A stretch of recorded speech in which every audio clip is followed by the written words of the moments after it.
Desacuerdos y acuerdos ayer y hoy. En el saber popular existe una afirmación contundente. Los pueblos que olvidan su historia están condenados a repetirla. Es que la historia vive en el presente porque lo ha moldeado, lo ha causado, y solo aprendiendo sus lecciones, una nación puede recorrer el camino del progreso sin cometer los errores del pasado y doblando esfuerzos en sus aciertos. El acuerdo de la ciudad de San Nicolás, firmado en 1852, nos debe llamar la atención en los momentos tan tristes que ha pasado el pueblo argentino a través de su historia. Cuando se da a conocer el acuerdo, la provincia de Buenos Aires no acepta lo firmado y se separa del resto de la Confederación Argentina. Los puntos que molestaban a esta provincia fueron los siguientes. 1. Urquiza será designado director provisorio de la Confederación Argentina. Eso dice el artículo 18. 2. Las provincias entregarán el mando de sus fuerzas militares en Urquiza, quien será el general en jefe de los ejércitos de la Confederación. Eso está estipulado en el artículo 15. 3. Se reunirá un Congreso Constituyente en la ciudad de Santa Fe con el fin de hacer una Constitución Nacional. Eso está en el artículo 11. 4. Irán al Congreso Constituyente 2 diputados por provincia, estipulado en el artículo 5. 5. Para sufragar los gastos de la administración del Gobierno Nacional que se acaba de constituir, las provincias aportarán un porcentaje de lo recaudado por sus aduanas exteriores, estipulado en el artículo 19. Buenos Aires no estaba dispuesta a mantener con su aduana, la que más recaudaba de todas las provincias, a un gobierno dirigido por un caudillo del interior, y mucho menos le entregaría su ejército ni convalidaría un Congreso Constituyente que no podría controlar para imponer sus ideas. La cuestión a plantear aquí sería: ¿por qué se llega a esta situación y qué podemos aprender de la misma? Cuando Juan Manuel de Rosas fue designado gobernador de Buenos Aires en 1829, se tenía la necesidad de ordenar un Estado en crisis y anarquizado, y vieron en su figura al hombre capaz de restaurar las instituciones y consolidar la unidad nacional que logró con el Pacto Federal de 1831. Al caer Rosas, hacía casi 30 años que se había obtenido el único empréstito importante. La inversión extranjera estaba limitada solo al comercio y las finanzas, y hacía tiempo que permanecía estancada. La inmigración era reducida y la producción estaba estancada en cuanto a su crecimiento y desarrollo. Su derrota en la batalla de Caseros, el 3 de febrero de 1852, significó la caída de su régimen y el fin de un sistema en el que el poder de la provincia de Buenos Aires dirigió a las demás. Urquiza, vencedor de Rosas, tenía un problema que debía resolver urgentemente. ¿Cómo construir un nuevo sistema de poder organizando un Estado a partir de las provincias? ¿Cómo lograr articular los intereses de los sectores dominantes del interior al circuito económico que tenía por eje el puerto de Buenos Aires? El sistema anterior a Caseros se basaba en el monopolio porteño sobre los recursos de la aduana, cobro de impuestos a la importación y exportación de mercaderías, y el control de los ríos Paraná y Uruguay, debido a la envidiable posición de la que gozaba el puerto de Buenos Aires. Este puerto, durante la época del virreinato, cobraba impuestos con los que solventaba los gastos de la burocracia interior, es decir, las intendencias, y la mayor parte era destinada al rey de España. Luego de 1820, la provincia de Buenos Aires se apropió de los recursos portuarios que Urquiza quería recuperar para costear los gastos del nuevo gobierno nacional. Pero los dirigentes de Buenos Aires no estaban dispuestos a cederlos a los caudillos del interior.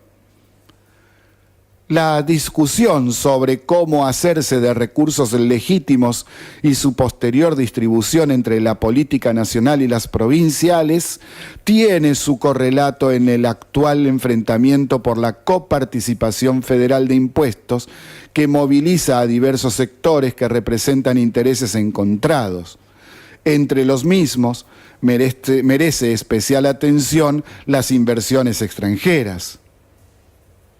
Urquiza, consciente de que no podría contar con las rentas de la aduana porteña, contrata el empréstito Buschental por 225.000 pesos a un interés del 16% anual.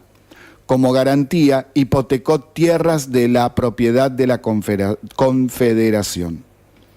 La necesidad de imponer el control del Estado por medio de instituciones públicas con legitimidad para conseguir recursos de la sociedad civil ha tropezado en 1852 con intereses muy fuertes y solo cuando los mismos se hicieron del poder político se pudo construir. La aduana fue nacionalizada en 1862, luego que Mitre, que era de la provincia de Buenos Aires, asumiera la presidencia de un país ya unido. En nuestra historia pesa la tradición caudillesca de depender siempre de una figura política que resuelva los problemas de todos los habitantes. La misma se hizo presente una y otra vez sin dejar que el pueblo avance en el entendimiento de los asuntos del ejercicio del poder. En 1852, los caudillos provinciales construyeron un acuerdo que no afectase la autonomía de las provincias ni la rentabilidad ni la estabilidad política de los poderes constituidos en cada una de ellas. Buenos Aires sí se vio afectada y se separó. La sangre de Cepeda y Pavón dan cuenta del alto costo de la definitiva unidad. El presente nos encuentra con una realidad parecida en algunos aspectos, como ya se podrá imaginar, pensar y relacionar. El problema de saber qué es un sistema federal y hacerlo cumplir. El problema de saber que no se puede gastar más de lo que se tiene. El problema de hacer funcionar debidamente al Estado teniendo autoridades provinciales serias y comprometidas con el desarrollo de las condiciones de vida de la gente. El problema de tener dirigentes políticos honestos y decididos a dejar de lado sus apetencias personales y partidarias para lograr el desarrollo. El problema de constituir definitivamente a la República. El problema de terminar con el problema educativo que tenemos, que es tremendo, terrible. Estamos en un nivel muy bajo, llenos de mentiras y de gente ignorante dentro mismo de las instituciones educativas. El problema de terminar con los militantes en las instituciones y que se transformen en efectivos agentes al servicio de la verdad y el pueblo. Muchos problemas, otros más también. Es de esperar que en los próximos años podamos ir constituyendo definitivamente y por fin de una vez por todas la República Argentina. Pero ahora se pudrió todo. Ciudadanos, les informamos que desde ahora se pudrió todo. Buenas tardes a todos, estamos en Se Pudrió Todo, transmitiendo por Radio City en su frecuencia de 88.7 MHz desde la ciudad de San Nicolás, provincia de Buenos Aires, República Argentina. Hoy tenemos un programa con muchas cosas, principalmente por el tema del Acuerdo de San Nicolás. Vamos a hacer una explicación que amplía un poco más lo expuesto en la introducción. Se Pudrió Todo tiene sitio web o bitácora o blog, como a usted le guste decir, en donde se encuentran los audios de los programas anteriores, también documentos e informes de las informaciones que analizamos en el aire, y nos pueden encontrar en sepudriotodo887.blogspot.com.ar. También nos pueden encontrar en Twitter, en Facebook, en Google+, en YouTube, y si nos quieren enviar un mensaje por correo electrónico, su dirección es sepudriotodo887@gmail.com.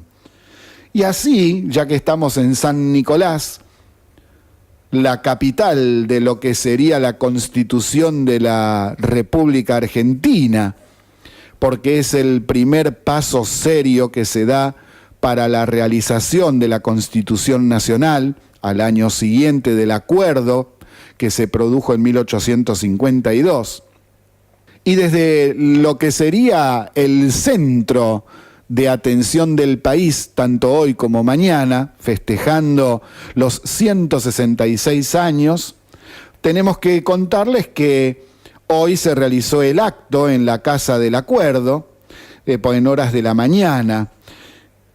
Además de las autoridades municipales de la Casa del Acuerdo y de lo que serían las fuerzas vivas de San Nicolás, hizo uso de la palabra el profesor Ricardo Primo, haciendo una reseña histórica para poner a los presentes en el tema, y la música estuvo a cargo de Horacio Quiroga. San Nicolás es hoy la capital del país. En realidad es mañana, pero bueno, el acuerdo se firmó en realidad el 1 de junio. El país lo festeja el 31 de mayo. Y bueno, no importa, pero nosotros somos de San Nicolás y tenemos que saber la verdad. Tenemos que saber que en realidad fue firmado el 1 de junio. Es un dato nada más, no es muy importante. Pero, como nicoleño o san nicoleño, debemos saberlo. También tengo que pasar un aviso, un cuidado para la gente que viaja a Rosario. Es un llamado de atención, cuidado, porque se han multiplicado los robos a la gente que va en horas de la noche o con el sol ya puesto. Y a todos los que van por circulación, por la circunvalación o luego de pasar el peaje en el primer puente, se han denunciado muchos robos, varios, en donde tiran adoquines y maderas a la ruta para hacer bajar la velocidad a los transeúntes, y se les acercan luego personas armadas, tanto a pie como en auto. Han denunciado a un Onix, por ejemplo, en varios asaltos.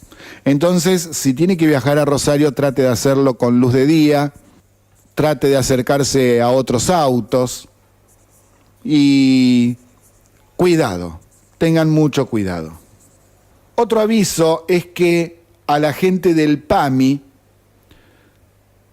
debe tener mucho mucha atención en estos días, sobre todo durante el mes de junio, porque estarán llegando a sus domicilios las nuevas credenciales. Estamos hablando de los afiliados al PAMI. Estén atentos que por correo les van a ir llegando las nuevas credenciales. Son nuevas que tienen sus datos en la tarjeta para realizar todo tipo de trámites. Así que trate de no rayarlas, cuidarla, ponerla en la billetera o en algún lugar en donde sea fácil de encontrarla, porque esta nueva tarjeta tiene datos de computación grabados en una, como si fueran las tarjetas de crédito, con datos personales. Entonces, tengan cuidado, estén atentos que les van a llegar por correo. Y el día de mañana, viernes, a las 19 en el Hotel Plaza, la dirigente de Cambiemos, Mariana Zubik, presentará su libro El Origen, en donde cuenta, entre tantas otras cosas, su relación con los Kirchner, ya que ella es oriunda de la provincia de Santa Cruz. Y desde chica su familia tenía relación directa con los Kirchner. Bueno, puede ser interesante para todo aquel que le interese la política y la historia de nuestro país. Bueno, llegamos a una primera parte, la introducción ya la hemos... Estamos en Se Pudrió Todo, transmitiendo desde la 88.7 de la ciudad de San Nicolás, provincia de Buenos Aires, República Argentina, y nos vamos rapidito al panorama provincial. Y empezamos a decir que los muchachos están nerviosos. Resulta que los muchachos fueron dejados en evidencia, una vez más, por la gobernadora María Eugenia Vidal y se pusieron muy nerviosos. Entonces comenzaron una opereta tergiversando dichos en un acto y mintiendo descaradamente. Salieron por las redes y por los sitios web de supuestas noticias de la provincia a criticarla por afirmar que no fue equitativo inaugurar y difundir universidades en la provincia cuando tanta gente está en la pobreza, sin acceso a las cloacas, agua corriente, pavimento, ni hay suficiente infraestructura, por ejemplo, para que todos los chicos puedan ir a un jardín de infantes de calidad. Y como todo eso es verdad, tergiversaron sus dichos afirmando que la gobernadora despotricó y atacó a las universidades públicas de la provincia de Buenos Aires, editando su alocución y mintiendo en textos y títulos de las supuestas noticias. La gobernadora, que no es de quedarse callada, contestó concretamente con el boleto gratuito para estudiantes del nivel superior, ya sea terciario o universitario. También explicó que este año hubo un aumento del 46% en la inscripción de adultos para estudiar y que se logró facilitando el acceso a los sectores más pobres con la inscripción vía teléfono celular y yendo a los lugares más pobres de la provincia a buscar a los que tengan estudios incompletos o ni siquiera los hayan empezado, sobre todo primarios y secundarios. Bueno, y aquí está el tema que ya veníamos explicando hace varios días, sobre el tema de hacer mejor la gestión estatal, en donde te dan la posibilidad en distintos sitios web de acceder con el teléfono celular para inscribirte en distintos niveles de educativo, ya sea el primario, el secundario o el terciario. Además de hacer una gran cantidad de trámites a través del IPS, ARBA, etc. Y bueno, además la gobernadora anunció con este tema la resolución 2018-15, por la cual se simplifican más de 350 trámites de diversos organismos públicos como IOMA, CUCAIBA, Ministerio de Justicia y hasta la Comisión de Investigaciones Científicas. Para el que le interese ver la resolución 2018-15, Ya está subida a nuestro sitio web en la sección documentos. Reitero la dirección de nuestro sitio web: sepudriotodo887.blogspot.com.ar. Allí entra en la dirección en la web, da un enter, espera que le abre la página, va a la sección documentos, pulsa sobre la palabra documentos y ahí tiene la resolución 2018-15, por la cual se simplifican más de 350 trámites de la provincia de Buenos Aires. Muchos de ellos están enganchados con la ANSES de nivel nacional. Volviendo al tema de las universidades en la provincia de Buenos Aires, principalmente del conurbano y también, del interior de la provincia, profusamente inauguradas desde la década del 90, voy a aclarar algo. La mayoría son univertruchas y fueron utilizadas para robar plata para la política, como ya hemos explicado tantas veces el año pasado y también alguna vez en este año. Y además, obran en la justicia muchas causas penales al respecto. Por ejemplo, lo sucedido con Devido y la Universidad Nacional de San Martín. Incluso acá en San Nicolás han firmado el año pasado convenios para instalar una univertrucha y hasta ahora, menos mal, nada hay al respecto. Basta de tirar la plata, hagan las cosas bien. Y por si a alguien no le queda claro por qué digo univertruchas, lo voy a aclarar una vez más. Ya lo hemos dicho otras veces, pero vamos de nuevo. Una universidad tiene fundamentalmente dos funciones que tiene que cumplir sí o sí. La primera función es investigar. Es decir, realizar investigaciones que deben ser serias y seguir los protocolos estipulados por la epistemología de cada ciencia. Estas son determinadas reglas, pasos que tienen que hacer y cumplir para que la investigación sea convalidada como tal. La segunda función de la universidad es formar profesionales en diversas áreas del conocimiento. Pero así como se lo digo, es la segunda, no es la primera. Es decir, lo más importante es la investigación. Luego viene la formación. Para realizar estas dos actividades paralelas, no basta con levantar 4 paredes, poner un pizarrón, algunos bancos, nombrar docentes de dudosa calidad y ponerle un nombre rimbombante. No, señor, nada que ver. Una universidad es otra cosa. Una universidad, con todas las letras, debe tener no solo un edificio en buenas condiciones, sino también muchas aulas, laboratorios, equipamiento tecnológico de primer nivel, más una biblioteca que sea espectacular. Sí, eso es lo mínimo.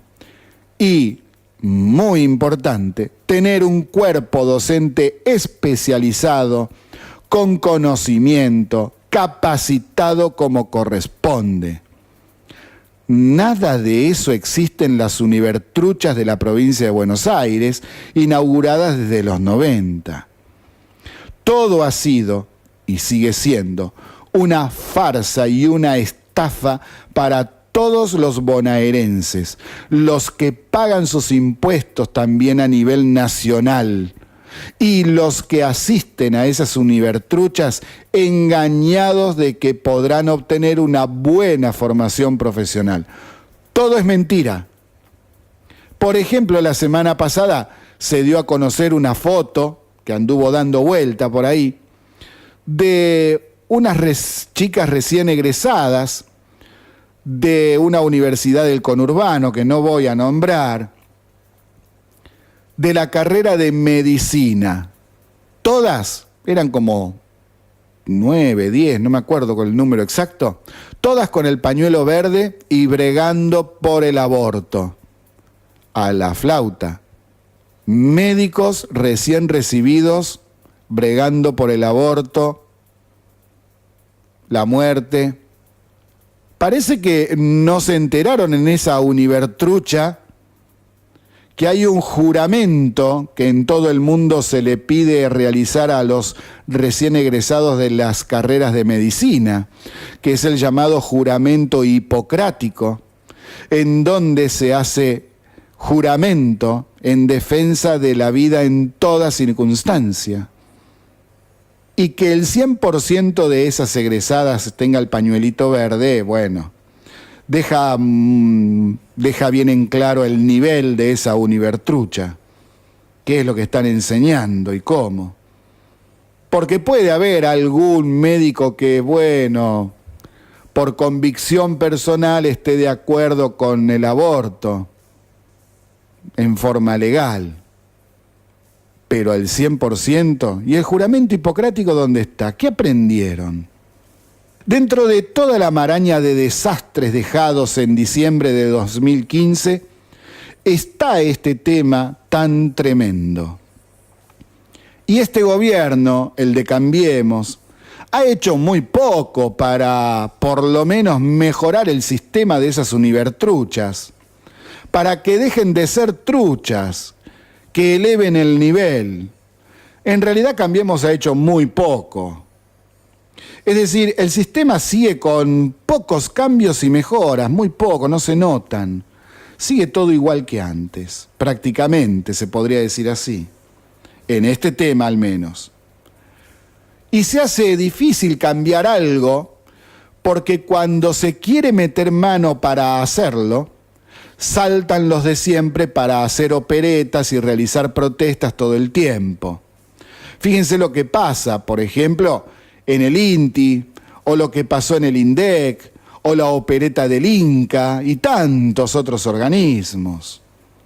Específicamente, ya hubo 2 operetas en la Universidad Nacional de San Martín cuando se han querido cambiar algunas cuestiones. Ahora, en la provincia, tenemos un grave problema con el IOMA. El IOMA tiene varias causas en la justicia penal por gran cantidad de robos de parte de la gente que estuvo en su comisión directiva en los sindicatos como Suteba, en medio de la tormenta. Se robaron muchísimos millones de pesos, cientos de millones de pesos, y ahora el IOMA sigue estando en una situación muy delicada en lo económico. Las trabas y trapisondas judiciales, sumados a los aprietes de los representantes de los sindicatos, hacen muy difícil poder poner en orden en ese instituto. Pero claro, mucha gente mira para otro lado y sale a defender a los que nos robaron por muchos años. ¿No saben o son idiotas? Me queda la duda realmente, ¿no? Porque después salen a quejarse muchos de que el IOMA tiene problemas, que no paga lo que le corresponde a los profesionales, que ofrece servicios deficitarios. Y bueno, pero cuando se quiere meter mano para cambiar y arreglar la situación, no lo dejan. Para mi gusto, la gobernadora ha hecho muy poco de lo que considero debería haber hecho. Pero también es verdad que si estos delincuentes se atienden a las trampas y ayudas judiciales de los compañeros de adherencia política, y bueno, todo se hace muy difícil de resolver. Claro, entonces vienen las operetas. Porque IOMA está mal, pero está mal por culpa tuya, papá. Y cuando se ha querido cambiar algunas cuestiones, no quisiste. Yo realmente no me puedo explicar cómo puede ser que haya gente todavía de esa calaña. Porque si son malos dirigentes, malos sindicalistas, malos gestores de parte del Estado. Y bueno, ¿qué pasa con la gente cuando vienen las elecciones? Ya sea a nivel estatal o a nivel de los sindicatos. Porque esta gente la votaron. Los afiliados los votaron. Entonces, por ejemplo, mis compañeros docentes, si saben hace años que a IOMA le robaron todo, si saben quiénes son los implicados en esto, por un lado se quejan de que IOMA te daba un servicio deficitario o que por ahí cortan una prestación porque IOMA le está debiendo, por ejemplo, qué sé yo, a los odontólogos. Pero después cuando vas a poner el voto, pones el voto por los delincuentes. Entonces, ¿de qué te estás quejando? Hay que aprender a hacer muchas cosas, como por ejemplo ser ciudadano. Y ser ciudadano significa saber estas cosas. No es que uno no sabe. Ay, no miro el noticiero porque me hace mal. No, que discúlpeme, pero el ciudadano tiene que estar perfectamente informado. Tiene que saber lo que está pasando, porque después tiene que tomar decisiones, como por ejemplo meter un voto. Entonces después no nos quejemos si no lo hacemos bien. Seguimos en Se Pudrió Todo, transmitiendo desde la 88.7 de la ciudad de San Nicolás, provincia de Buenos Aires, Argensauria. Y sí, ahora nos tenemos que poner más serios. Si veníamos serios y bajando caña, uy, la que se viene ahora. Antes, supongo que a los santiagueños les ha gustado lo que hemos pasado recién. Y para los mismos santiagueños que viven acá en San Nicolás, les tengo 2 cuentos de Landricina, pero para más adelante, porque ahora hay que enojarse y en serio. Y hay que enojarse con lo que está pasando en nuestra política. A nivel nacional tenemos toda esta parodia, toda esta farsa del Congreso Nacional respecto de las tarifas y todo eso que ayer estuvimos explicando otra vez. ¿Por qué es una farsa? ¿Por qué es una mentira? Y entonces vamos a poner al aire otra vez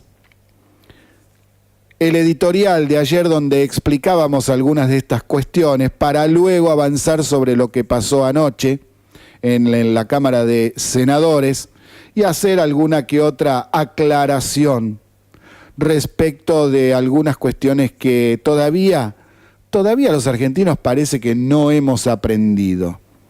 Así que vamos otra vez a zambullirnos dentro de Argensauria con el editorial de ayer. Congreso Argensáurico. Congreso de la Nación. Cámara de Diputados. Cámara de Senadores. Y hoy es el turno de la Cámara de Senadores. 30 de mayo de 2018. Hoy, otra vez, el Congreso Nacional se encuentra perdiendo el tiempo al tratar una ley sobre el valor de las tarifas de servicios que no tiene ningún sentido tratar. Hace 2 semanas fue la Cámara de Diputados. Hoy es el turno de la Cámara de Senadores. Este proyecto sobre el precio de las tarifas es impracticable. Y es impracticable porque lo que propone hacer es imposible. ¿Qué dice ese proyecto de ley? Que el valor de las tarifas de gas y electricidad vuelvan a los valores de noviembre de 2017 y que las tarifas se actualicen solo por el índice salarial. El primer punto es imposible de cumplir. El segundo es injusto para todo el interior del país. ¿Por qué? No se pueden volver a noviembre pasado las tarifas porque ya fueron cobradas varias cuotas y porque, además, de acuerdo con los valores existentes, ya se realizaron cientos de contratos para mantenimiento e inversiones por parte tanto del gobierno como de las empresas privadas. Las obras están en marcha teniendo en cuenta los valores tarifarios ya pautados. Además, toda la reestructuración tarifaria quedaría en la nada porque plantea la actualización de los valores de acuerdo con el aumento de salarios. Así, seguiría la capital federal y el conurbano bonaerense pagando monedas, mientras el interior seguiría pagando tarifas mucho más altas para subsidiarlos a ellos. Es decir, se seguiría desde el interior subsidiando al conurbano y a la capital federal, perjudicando a todas las demás provincias.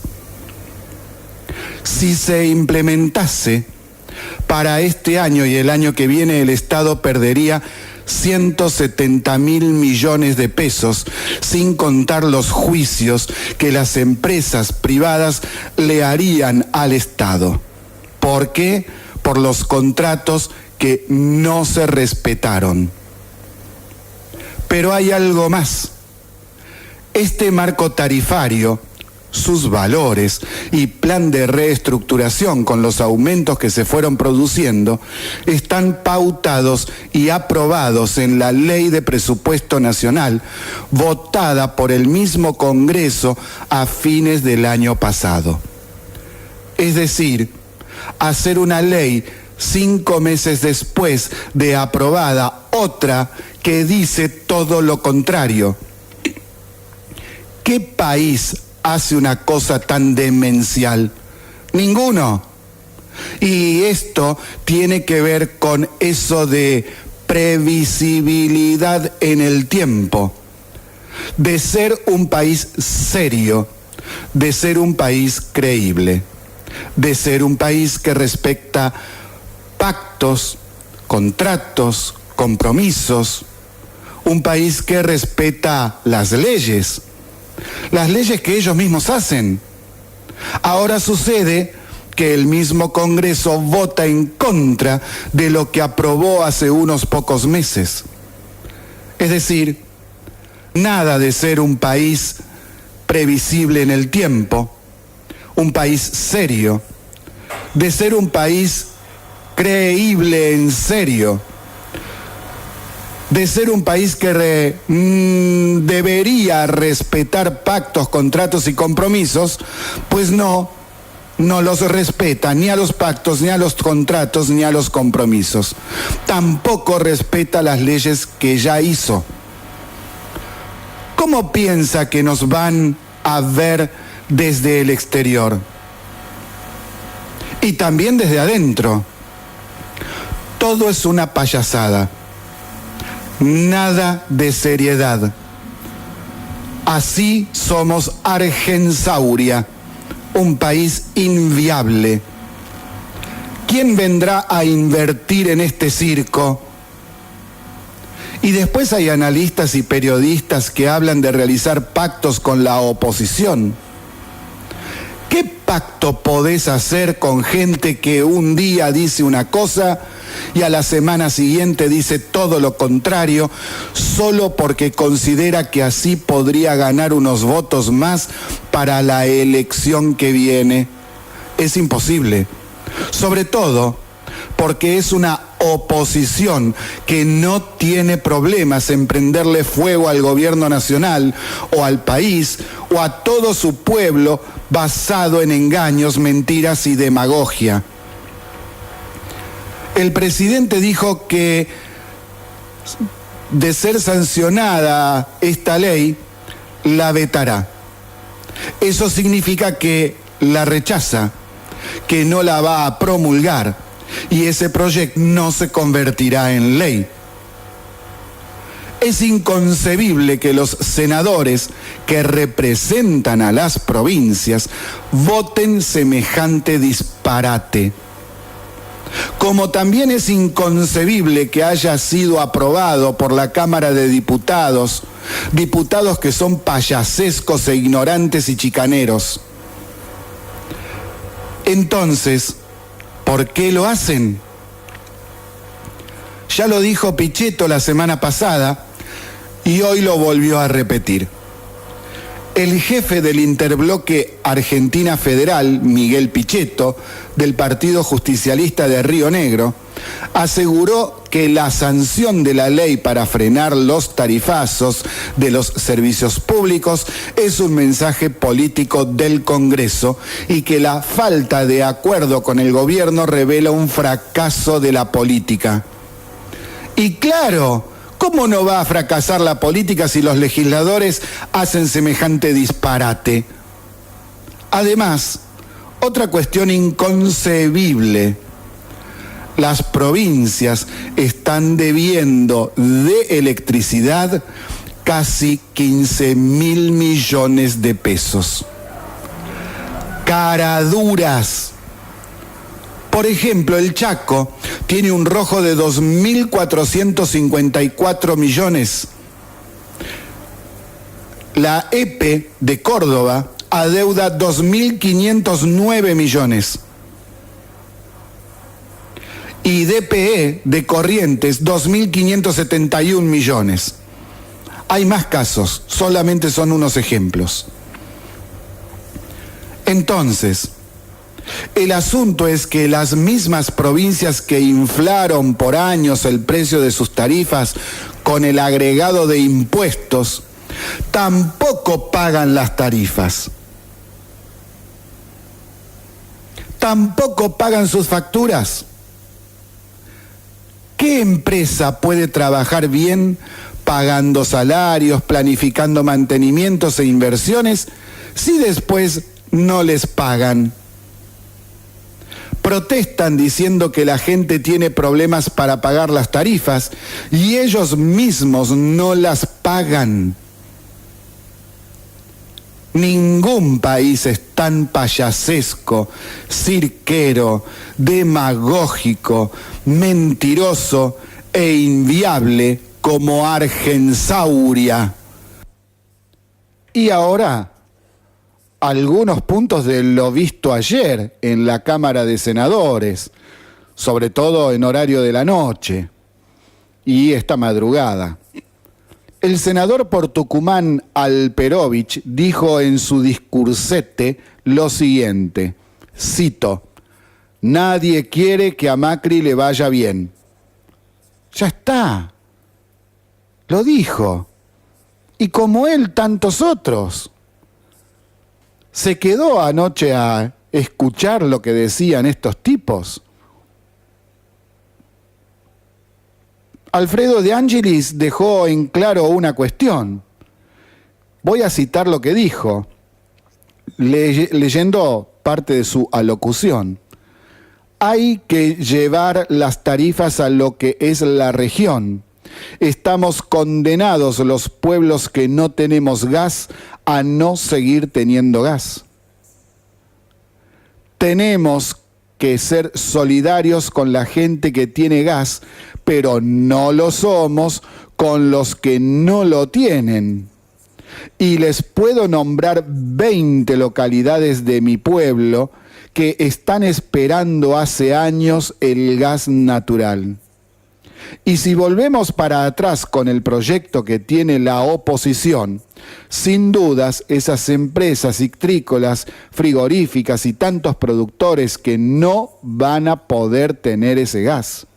Entonces, ahí está el problema.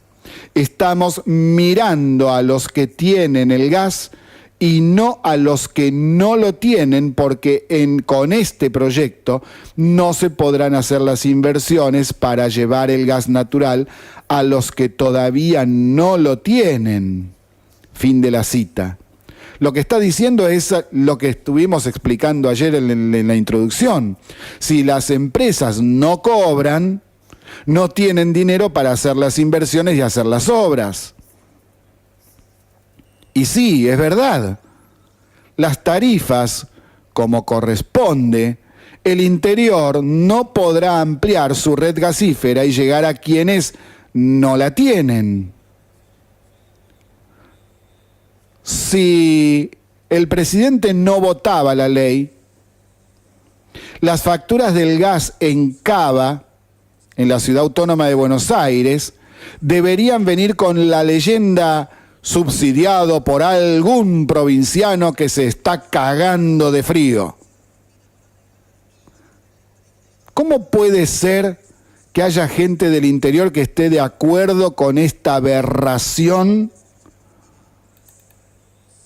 ¿O están de acuerdo porque adhieren a los que dicen estar quejándose?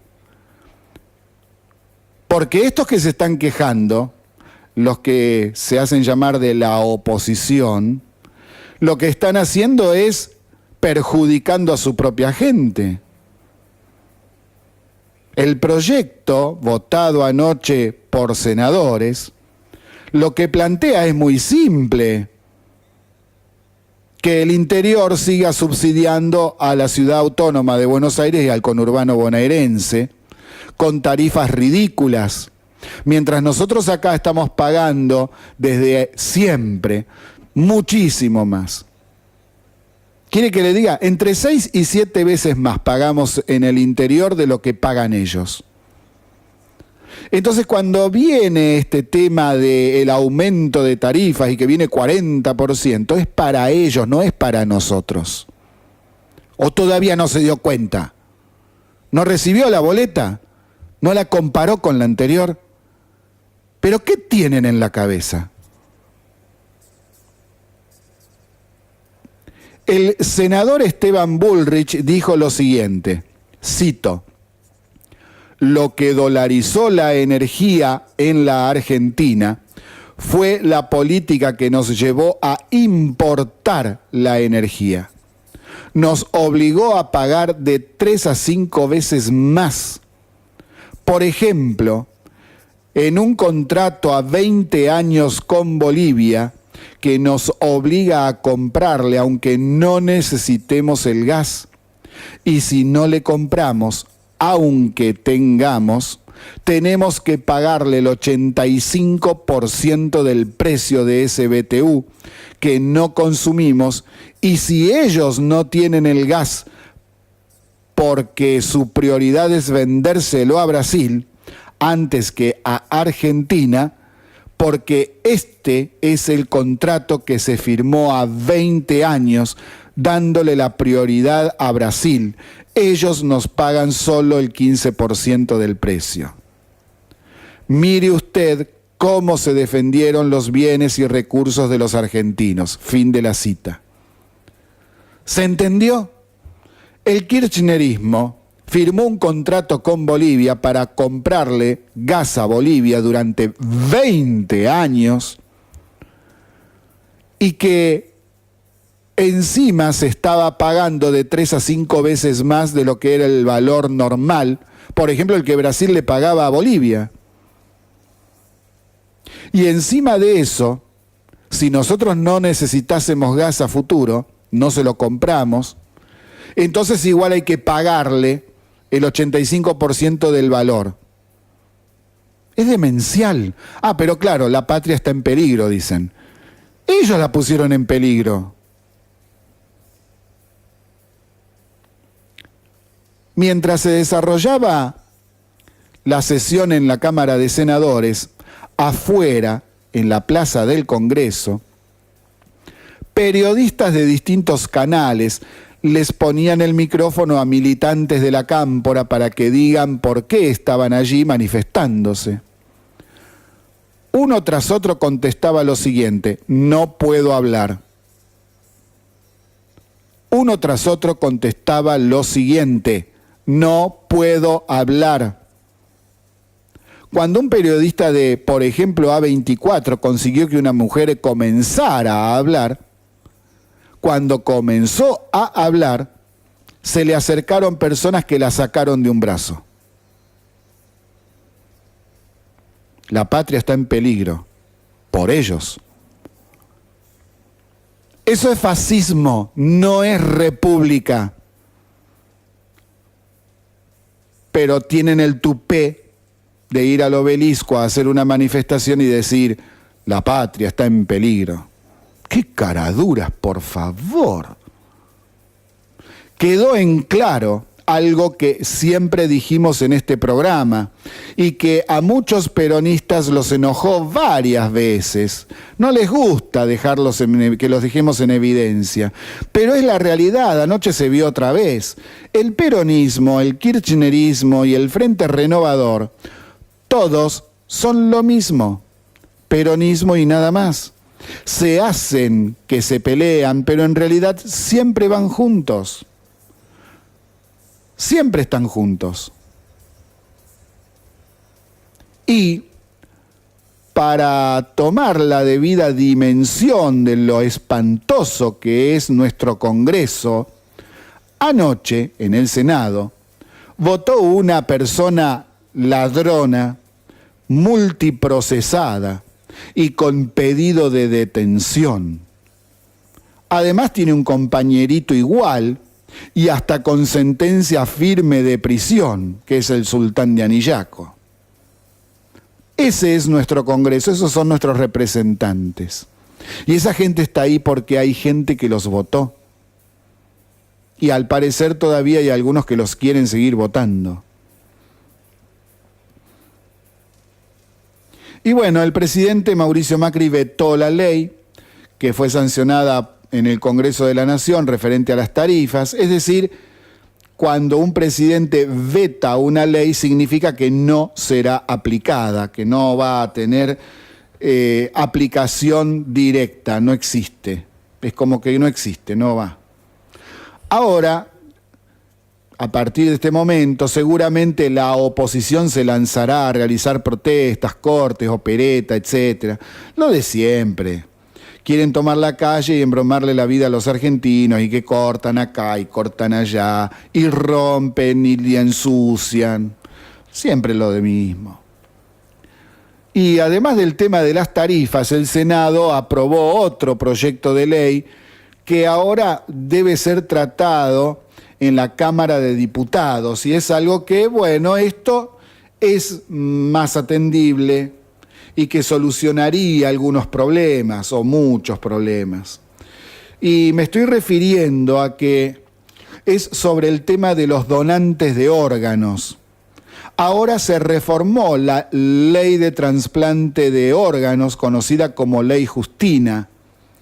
Según este proyecto que se está tratando en el Congreso, que lo aprobó senadores, todos los mayores de edad, es decir, de 18 años en adelante, serán donantes de órganos, excepto que expresen su negativa a serlo. Así clarito el asunto.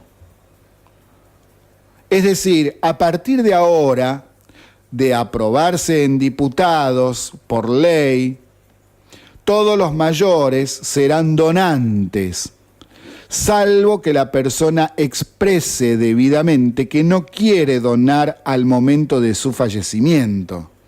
Por, bueno, las razones que sean, son personales. Y puede ser un gran avance esto, considero que sí, pero bueno, cada uno tendrá su idea, porque muchas veces hay problemas, y ha visto usted por los canales de televisión, los diarios o las redes sociales, que buscan en forma urgente y desesperada un órgano.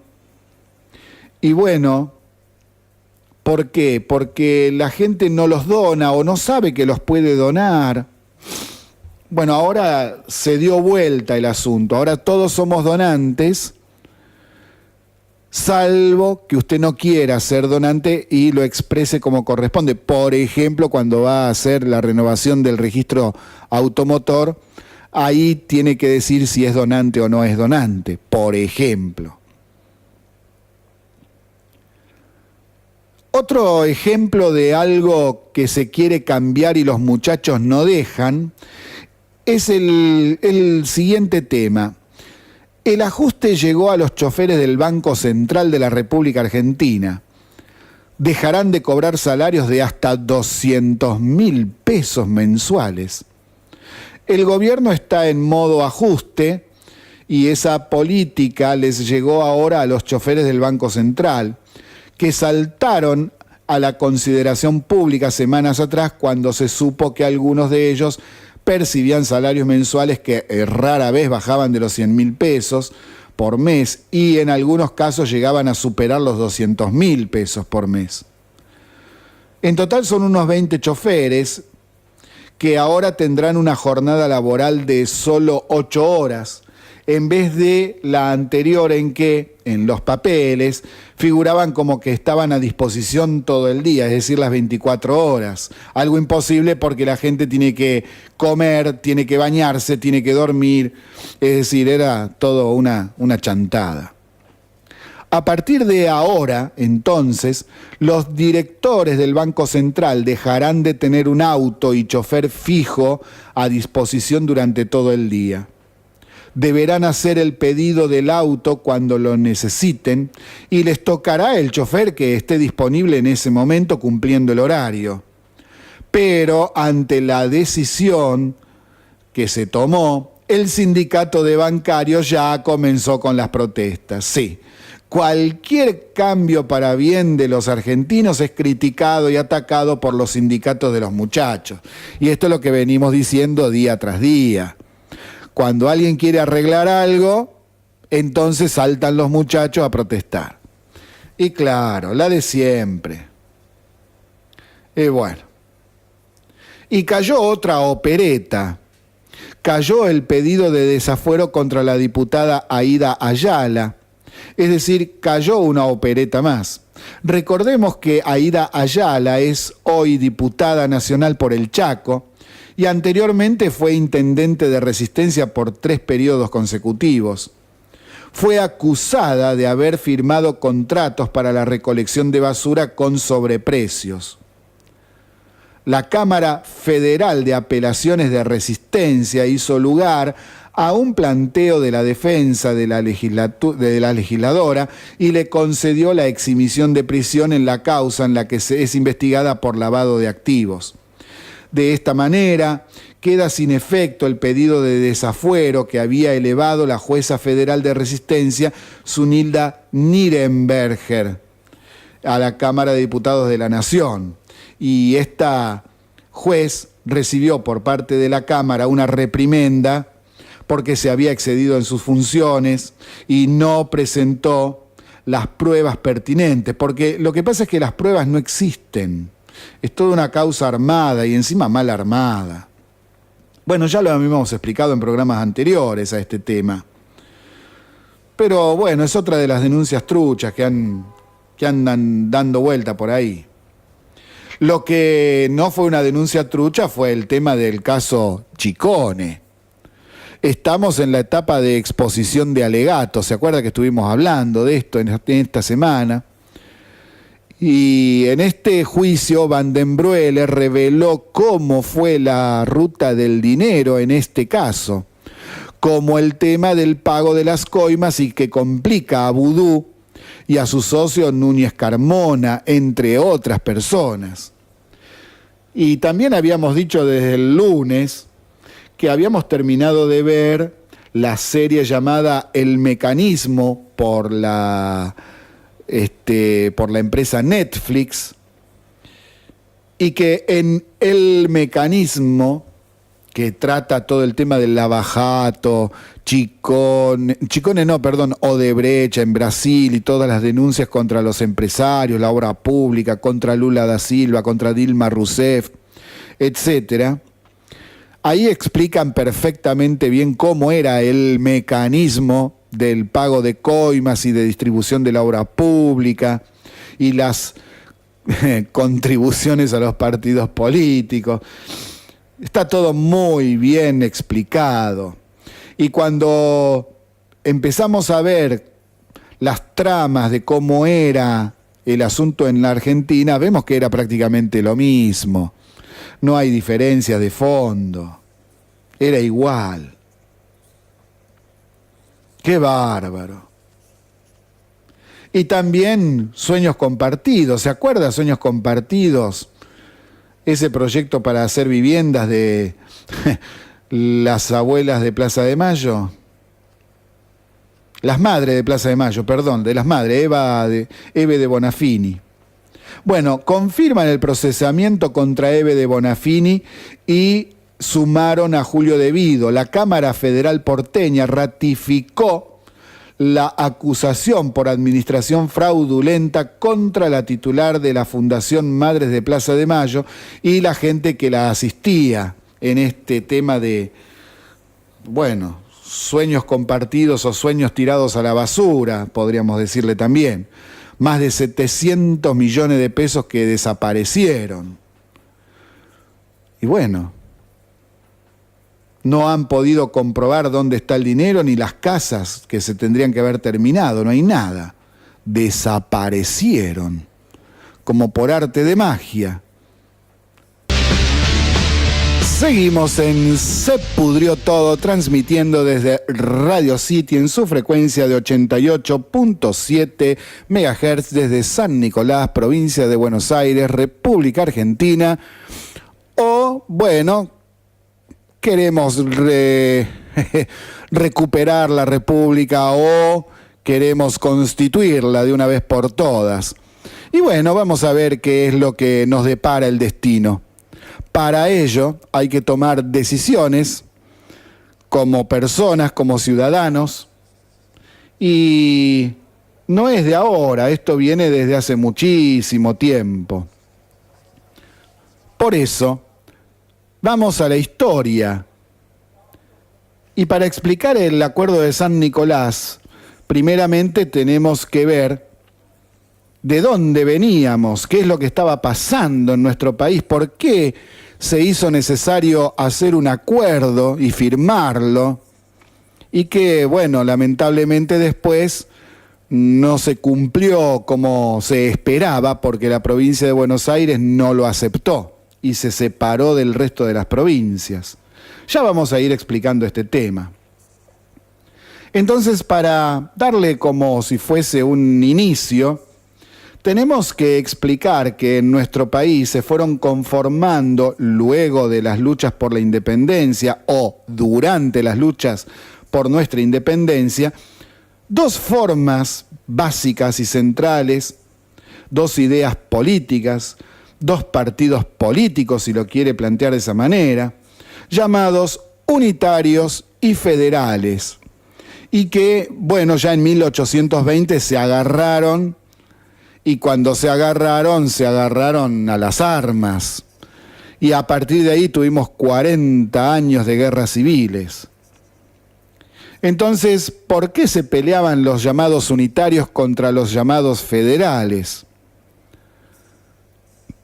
Principalmente hay que tener en cuenta que las provincias tenían caudillos, que eran las personas que solucionaban de alguna manera, se podría decir así, los problemas de la gente. Eran los que tenían el poder social, económico y político de una vasta región, en este caso provincias, y adherían a el partido unitario o al partido federal dependiendo de sus propios intereses personales, más allá de las convicciones políticas que alguno pudiese haber tenido. Y sí, se lograron pocas cosas para el país en esa época por los enfrentamientos que había. Entonces, como para tener una idea de qué planteaban los unitarios y qué planteaban los federales, vamos a hacer una comparación entre unos y otros respecto de algunas de sus ideas, de algunos de los planteos que se hacían. Por ejemplo, los unitarios buscaban tener un gobierno centralizado en la ciudad de Buenos Aires. Los federales buscaban un gobierno cuya sede no esté en la ciudad de Buenos Aires. Por eso es que en algún momento se plantearon otras ciudades como Córdoba o nuestra misma San Nicolás como ser la capital del país. Sacarla de ahí.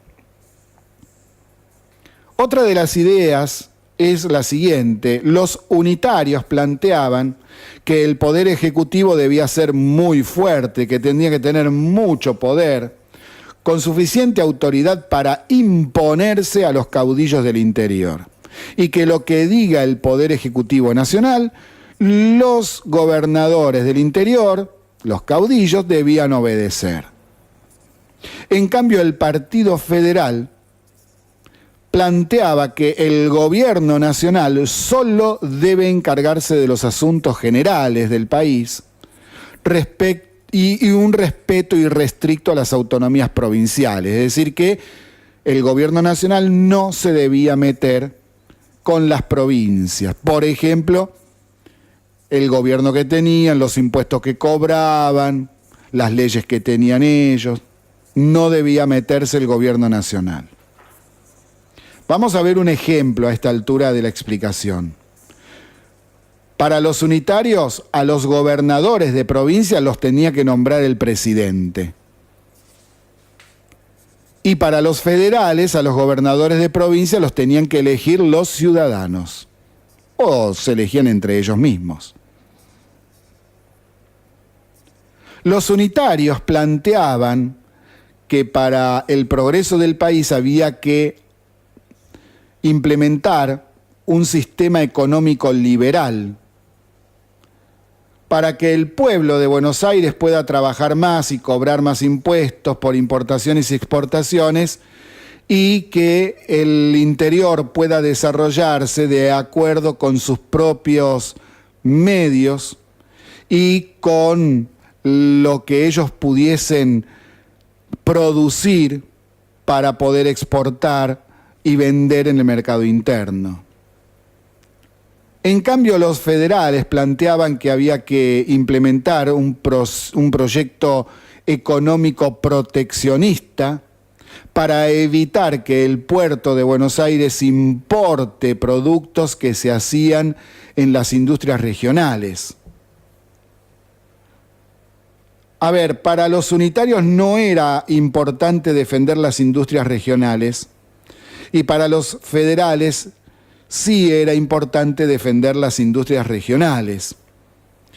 Aclaremos que estamos hablando ya de pasado 1820, estamos desde 1820 a mediados del siglo XIX, en donde ya Europa y Estados Unidos están en plena revolución industrial. Y acá estábamos haciendo mantas a mano.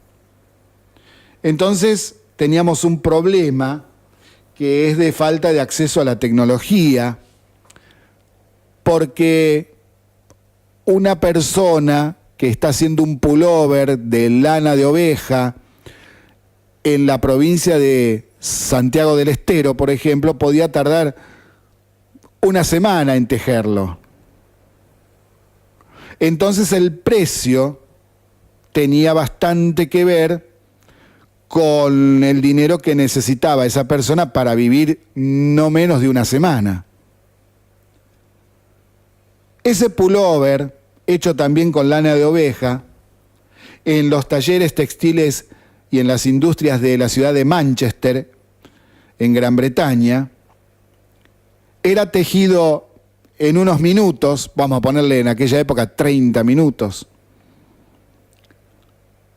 y con el viaje cruzando el Atlántico y todo, costaba la mitad de lo que costaba traer un pullover tejido a mano desde Santiago del Estero. En realidad es un problema que hasta el día de hoy sigue vigente. ¿Qué vamos a hacer en la Argentina? ¿Vamos a seguir con fábricas de escoba cuando los japoneses están haciendo robots aspiradoras que andan solos? ¿Usted hoy utiliza un smartphone, una computadora, o sigue con las tarjetitas y con el teléfono de línea dándole vuelta al disco? Bueno, esos son problemas que los argentinos todavía no hemos entendido cómo se resuelven. Y se resuelven muy fácil, se resuelve estudiando, preparándose, capacitándose e invirtiendo en mayor tecnología en la producción de bienes. Y usando el cerebro para tratar de ver cómo producir mejor, producir mejores productos, productos nuevos, qué productos hacen falta para mejorar la vida de la gente para solucionar problemas. El tema de siempre. Entonces, entre unitarios y federales hubo muchos enfrentamientos todo el tiempo y hubo algunas instancias en donde algún acuerdo hubo, aunque en realidad algunos de esos acuerdos fueron más imposiciones que acuerdos. Pero en nuestra historia, hasta 1852, hubo muchos hechos de desacuerdo. Por ejemplo,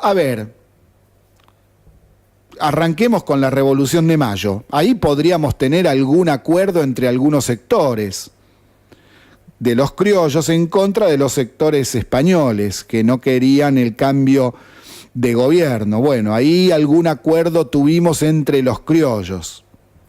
Luego vino la Asamblea del año de 1803 en donde no hubo acuerdo, donde todo se cayó, se enfrentaron los diputados del interior contra los diputados del puerto de la ciudad de Buenos Aires. Saltando de 1813 a 1816, podemos decir que, el 9 de julio de 1816 en Tucumán logramos un acuerdo, declarar la independencia. Ahora, si un país es independiente, tiene que empezar a gobernarse por sí mismo y tener sus propias leyes, sus propias instituciones, y hay que armar todo.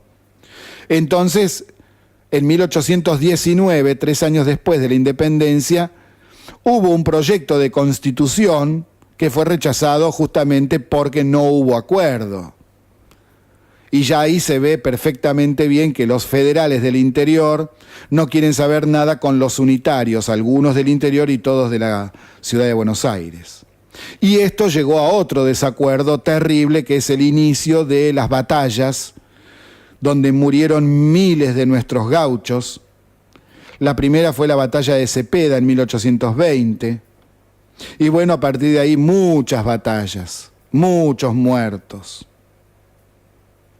Hubo un intento en esos primeros años de lograr algún acuerdo, que son los llamados pactos interprovinciales. ¿Se acuerda de la escuela?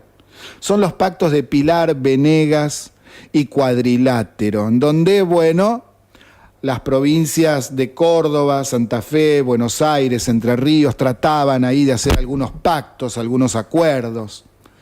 Pero son acuerdos entre federales, los unitarios no participaban, así que tampoco podemos hablar de un acuerdo concreto de todos.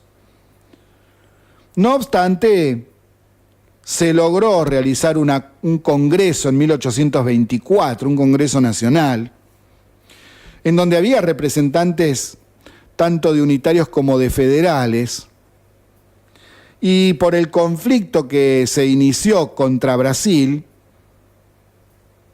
es como que los argentinos se unieron ahí en ese momento. Hubo una guerra contra Brasil que le ganamos. Pero luego, tenemos que resolver la Constitución. ¿Qué vamos a hacer? Y ahí tampoco hubo acuerdo y en 1826 se rechazó otro proyecto constitucional y no fue suplantado por otro proyecto, superador al menos de las diferencias que había. Los enfrentamientos armados volvieron, se volvió a matar gente, vino el asesinato o el fusilamiento, depende de cómo uno lo quiera ver, de Dorrego.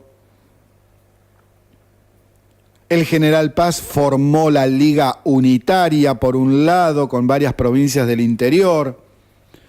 Rosas toma el gobierno de la provincia de Buenos Aires y firma el pacto federal con algunas provincias, principalmente Santa Fe y Entre Ríos, y luego Corrientes. Pero es un pacto entre federales, los unitarios no estaban ahí, y hay una serie de enfrentamientos muy serios durante muchos años entre la Liga Unitaria y el pacto federal. Mucha gente murió ahí. Algunos conocidos como Facundo Quiroga, que fue asesinado también en esos años. Durante la segunda gobernación de Rosas, que comenzó en 1835, hubo gran cantidad de levantamientos y enfrentamientos en distintas provincias.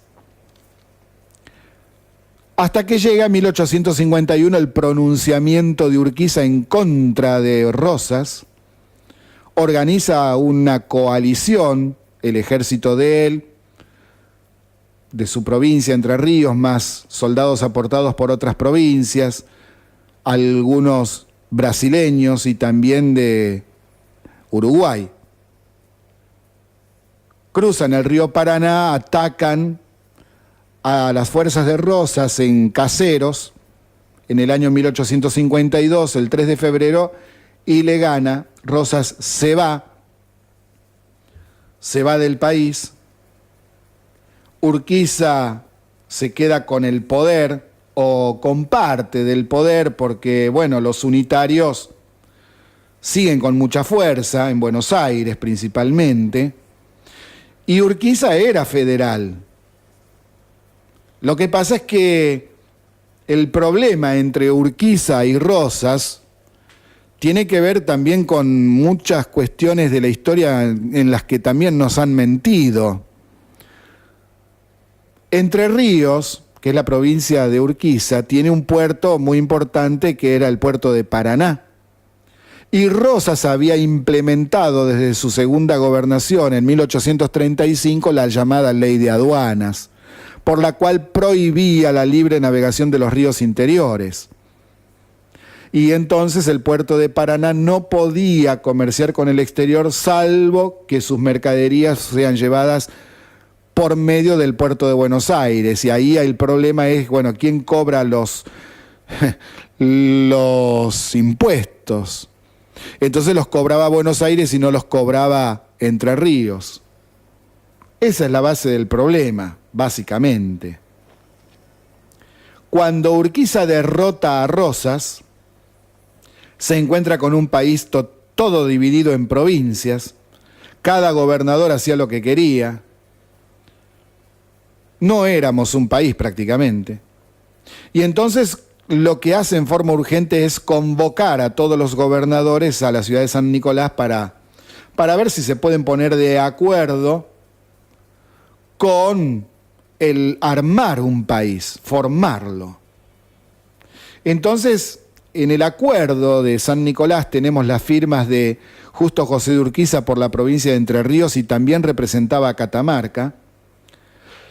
La firma de Vicente López y Planes, que era el gobernador de la provincia de Buenos Aires, Benjamín Virasoro, de la provincia de Corrientes, Domingo Crespo, de la provincia de Santa Fe, Pascual Segura, de la provincia de Mendoza, Nazario Benavides, de la provincia de San Juan. Por la provincia de San Luis estaba Pablo Lucero, por Santiago del Estero, Manuel Taboada, por la provincia de Tucumán, Celedonio Gutiérrez, y por la provincia de La Rioja, Vicente Bustos. Usted dirá, bueno, acá faltan más provincias. A ver, ¿dónde está Santa Cruz? ¿Dónde está Tierra del Fuego? Chubut, Neuquén, La Pampa, ¿dónde están todas esas provincias? Bueno, no existían esas provincias en esa época. Por eso no están. ¿Estamos de acuerdo? ¿Se entiende? Y bueno, el acuerdo se firmó, y como dijimos recién, el gobernador de la provincia de Buenos Aires también lo firmó, pero la provincia de Buenos Aires después, su legislatura, no lo aprobó. ¿Y por qué? Bueno, no lo aprueba porque hay 5 artículos que para Buenos Aires no era posible aceptar. Vamos a ver lo que establecía el acuerdo en estos 5 artículos y por qué Buenos Aires no quiere aceptarlo. El artículo 18 decía que Urquiza será designado director provisorio de la Confederación Argentina, una especie de presidente. Y Buenos Aires no acepta porque no quiere que un caudillo del interior tenga el poder ejecutivo del Estado Nacional. Otro punto que acordó el acuerdo es el artículo 15, por el cual se decía que las provincias entregarán el mando de sus fuerzas militares en Urquiza. Y bueno, es lógico. Es lógico porque hasta ese momento, como cada provincia hacía lo que quería, todas las provincias tenían su propio ejército. Cuando hablamos de un país, hay un solo ejército en el país. ¿Y quién es el jefe de las Fuerzas Armadas? Es el presidente. Bueno, Buenos Aires no lo acepta porque quedaría indefensa entregando el ejército a un caudillo del interior, en este caso a Urquiza. Otro punto del acuerdo es el artículo 11. Se reunirá un Congreso Constituyente en la ciudad de Santa Fe para hacer una constitución nacional. Buenos Aires no quiere saber nada con esto porque quiere controlar al Congreso para imponer sus propias ideas. Entonces no le gusta que el Congreso sea en Santa Fe y no sea en Buenos Aires. Un cuarto punto de conflicto fue el artículo 5, en donde se establecía que irán al Congreso Constituyente 2 diputados por provincia. Buenos Aires no acepta porque dice entonces que queda en igualdad de condiciones con las demás. Y bueno, lógico, tiene que tener igualdad. Pero lo que Buenos Aires planteaba era que tenía mucha más población y que la cantidad de diputados al Congreso Constituyente tenía que tener relación con la cantidad de habitantes que tenía cada provincia. De esa manera Buenos Aires se iba a asegurar la mayoría, porque era la que tenía la gran cantidad de población de todo lo que queríamos armar como un país. Y de aquí viene la diferencia entre lo que es la Cámara de Senadores y de Diputados. La Cámara de Senadores representa a las provincias y por eso se compone esa Cámara de Senadores por 3 senadores por cada provincia, todos en igualdad de condiciones. En cambio, la Cámara de Diputados es diferente cómo se conforma, ya que cada provincia aporta una cantidad de diputados de acuerdo con la cantidad de población de la provincia. Por eso la provincia de Buenos Aires es la que tiene más cantidad de diputados y la provincia de Tierra del Fuego es la que tiene menos. Y el quinto punto de conflicto es el que establecía el artículo 19 del Acuerdo de San Nicolás, donde decía que para sufragar los gastos de la administración del gobierno nacional, las provincias aportarían un porcentaje de lo recaudado por sus aduanas exteriores. Buenos Aires no lo acepta porque sería la provincia que más dinero aportaría para el mantenimiento de un gobierno que no controlará y no quiere perder las rentas de la aduana. Porque acá viene el tema. El puerto de Buenos Aires cobra impuestos. De todos los impuestos que se cobraban en aquella época, el 90% era de la aduana de Buenos Aires. Entonces, ¿qué hacemos con el puerto? ¿Sigue siendo de Buenos Aires o pasa a ser del país? Porque si sigue siendo de Buenos Aires, todo lo que cobra el puerto de Buenos Aires como impuestos queda para la provincia. En cambio, si el puerto se nacionalizara, todo lo que cobra el puerto sería del país, de la nación argentina. Y bueno, tuvimos un acuerdo.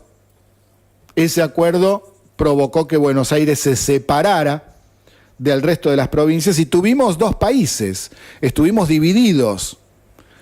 Por un lado, la Confederación Argentina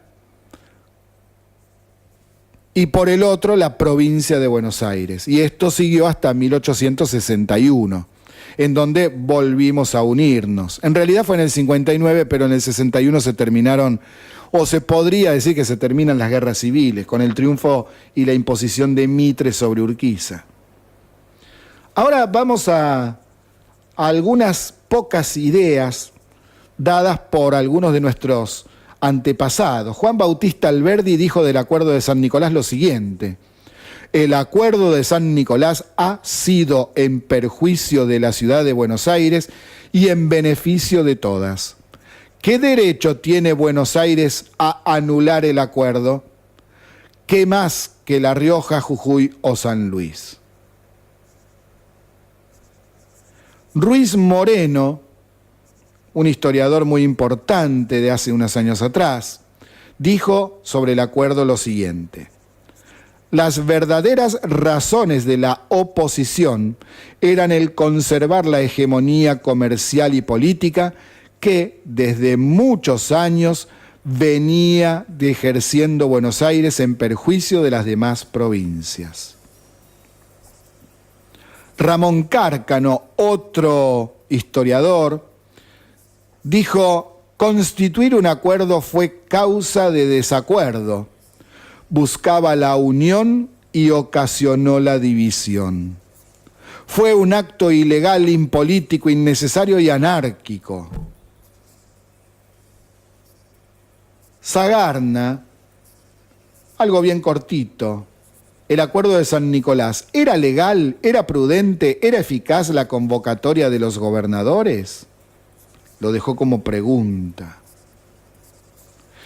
Y bueno, no podemos evadir a Bartolomé Mitre, que es el que finalmente logra la Unión Nacional en 1861. Y Mitre dijo muchas cosas, hemos seleccionado algunas. El acuerdo le otorga a Urquiza un poder despótico, crea una dictadura irresponsable que no tiene contrapeso, ni obligación de dar cuentas a nadie de sus acciones. Esa autoridad debe disponer de las rentas nacionales sin presupuesto y sin dar cuenta a nadie. Puede reglamentar la navegación de los ríos, puede ejercer por sí la soberanía interior y exterior, puede disponer de todas las fuerzas militares de la Confederación. Seguía criticando Mitre a Urquiza. En la esfera de lo posible, no sé qué otra cosa le sea dado poder hacer a una autoridad, a la cual se le pone en una mano la plata y en la otra las bayonetas, y a cuyos pies se ponen el territorio, los hombres y las leyes. Así discutían, peleaban nuestros antepasados. Por eso no les traigo dichos de los actuales. Para los actuales estamos nosotros, para interpretar de acuerdo con nuestros leales saberes aprendidos a través de la vida. Y hoy seguimos con algunos temas que parecen no estar resueltos respecto de lo que es el interior y Buenos Aires, como si fuesen dos fuerzas que se están peleando cuando en realidad no debería ser así, y tampoco creo que sea así. No obstante, en el tema tarifas, queda bien en claro que el kirchnerismo benefició a la gente de Puerto Madero, mientras los chicos en Córdoba se estaban muriendo de frío. Es así. Y ya que estamos hablando de provincias, ¿qué les parece si vamos a un lindo recuerdo con Luis Landricina? Y como les había dicho hace un ratito, su cuentito sobre Santiago del Estero, pero sobre santiagueño les seleccioné dos cuentitos de Luis Landricina, uno sobre un auto y otro sobre un tren, o un santiagueño en auto y un santiagueño en tren. A ver, vamos a escuchar a Luis Landricina un ratito. Vamos, santiagueños, esto es para ustedes, qué genios.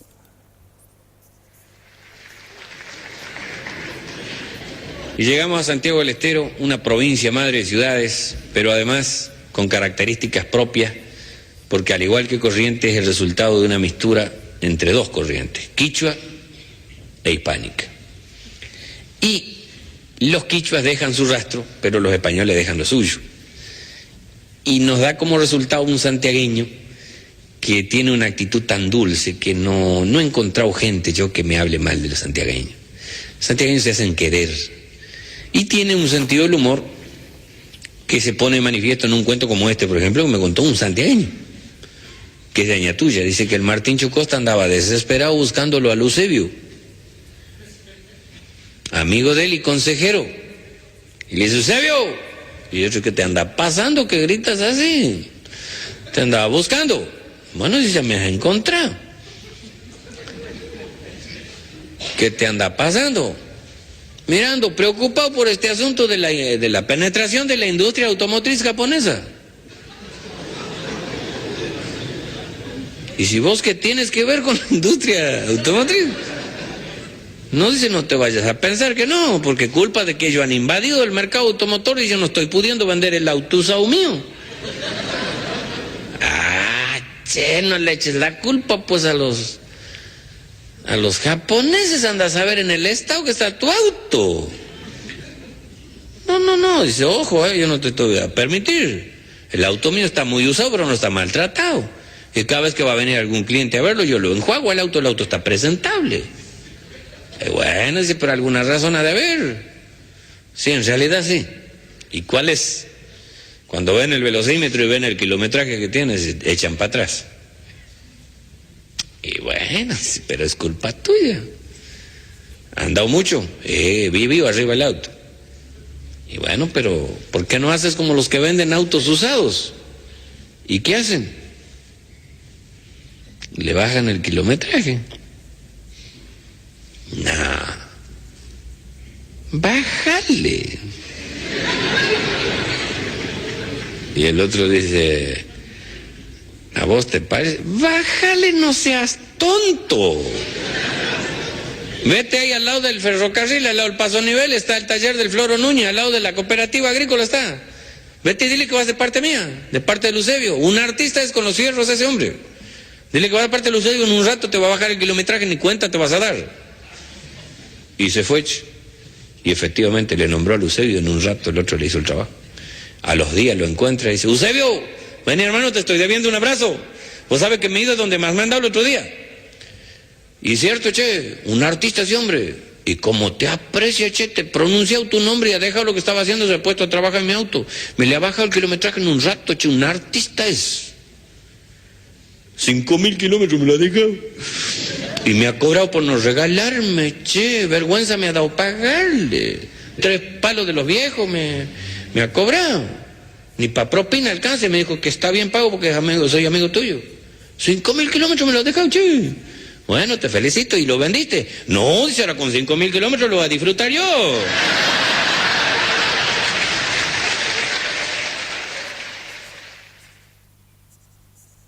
Para el lado del Chaco a verse con su familia y pasar Navidad, convertían el tren, por lo menos la clase segunda, en un zoológico, porque en ese entonces no había freezer, que vos carneabas y llevaba el lechón carneado y congelado, se lo traía con vida, porque uno iba 4 o 5 días antes, así que había que llevar lechón, cordero, cabrito, una yunta de pollo, pavo,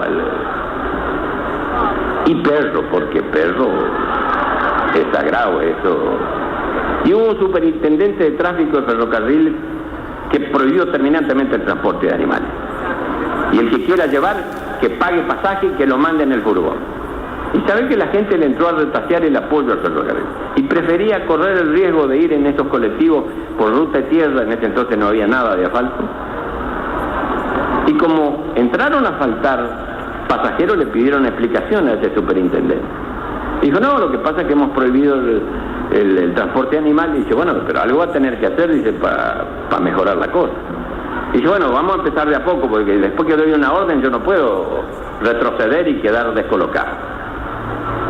Y bueno, dice, bueno, vamos a permitir que venga, si es familia lugareña, con el perro, pero nada más. Si quieren llevar lechones, ovejas, esas cosas, al furgón, y tienen que pagar. Y así quedó, que se le autorizaba un perro por familia. Y había un santiagueño de Añatuya que tenía que llevar un carnero para el lado del Chaco. ¿Está Añatuya ahí? Y le dice, ¿qué vas a hacer con el carnero? ¿Vas a tener que sacar pasaje? No, dice, lo voy a llevar yo. No, lo voy a hacer pasar por perro. Te van a descubrir. No, dice, yo lo voy a hacer pasar por perro. Está oscuro. Y lo había atado en esos paraísos que estaban en las estaciones de antes, para el lado de afuera, donde estaba el tanque de agua, para cargarle el agua a las máquinas a vapor de ese entonces. Sacó pasaje para él, cuando paró el tren se fue hasta allá y lo cargó. Y lo sentó entre las piernas y lo tenía aguantado con las rodillas para que no se fuera para abajo. Y le decían, te van a echar del tren. Vos te quedas quieto si no hables, yo soy el que está corriendo el riesgo. Y aparece el guarda, boletos, y se lo enfrenta el tipo. ¿Boleto? Sí, señor. ¿Y eso? ¿Qué cosa? Eso. ¿Cuál? Eso. Eso, dice mi perro. ¿Cómo va a ser su perro? ¿Y usted qué sabe si soy o no el dueño? Yo no le estoy discutiendo si es suyo o no. Digo que eso no es perro. ¿Cómo no va a ser perro? Lo he criado de cachorro yo. Vea, mi amigo, no me tome por tonto. Eso no es perro. Es mi perro. ¿Pero cómo va a ser perro? Dice, ¿y esos cuernos? Ah, eso es cosa de la perra. Genial. Bueno, siempre lo tenemos presente a don Luis. Es un grande de nuestra cultura. Y un regalo para nuestros amigos santiagueños que nos están escuchando. Qué lindo. Para ir terminando ya, se pudrió todo de hoy, vamos a aclarar dos cuestiones respecto de lo que es el veto presidencial. Porque, como ya les había dicho, primera cuestión a hablar, les había dicho que la oposición iba a empezar ahora con marchas y todo esto seguramente. Y bueno, ya está confirmado. Para mañana hay una marcha a Plaza de Mayo. Y va a haber varias organizaciones sociales, sindicatos, el peronismo, el kirchnerismo, la izquierda. Están todos organizando para mañana la movilización de protesta. Y lo segundo que tenemos que aclarar es lo siguiente. A ver, cuando un presidente veta una ley, significa que esa ley, aprobada en el Congreso, no se va a aplicar. Quedaría una instancia más, que es insistir en el Congreso para que la ley sí sea aplicada una vez aprobada de nuevo. Pero para imponerle una ley a un presidente que la vetó, se necesitan los 2/3 de los votos en la Cámara de Diputados primero y luego en la Cámara de Senadores en este caso. Los números hoy a la oposición no le dan para conseguir los 2/3. Entonces esto no va a seguir curso, porque no tiene sentido que vuelva a la Cámara de Diputados, que es la Cámara de origen de este proyecto de ley, si no tienen los 2/3, no los van a tener, tampoco en el Senado, sobre todo en los números que han tenido en las últimas votaciones sobre este tema. Otra vía que puede llegar a tener es la impugnación del veto a través de una presentación judicial, pero ya esto no lo creo posible. No creo que esto pueda prosperar bajo ningún punto de vista. Por esto es que la oposición está con el tema de realizar marchas y protestas y no pasar al plano judicial. Vamos a ver qué es lo que plantean como estrategia. A lo mejor hacen alguna presentación judicial nada más que para extender el conflicto, porque así les da letra para realizar operetas, para realizar ataques al gobierno y lo de siempre. Pero esperemos que la cordura termine prevaleciendo. Sí, claro. Buah. Nos vamos por el día de hoy. Nos vamos a ver mañana a las 17 con horario reducido porque a las 18 vamos a cortar, ya que llega Federico Reggiuri con su programa Una tarde en compañía. De nuestra parte, muchísimas gracias y nos vamos hasta mañana a las 17. Muchas gracias por habernos acompañado.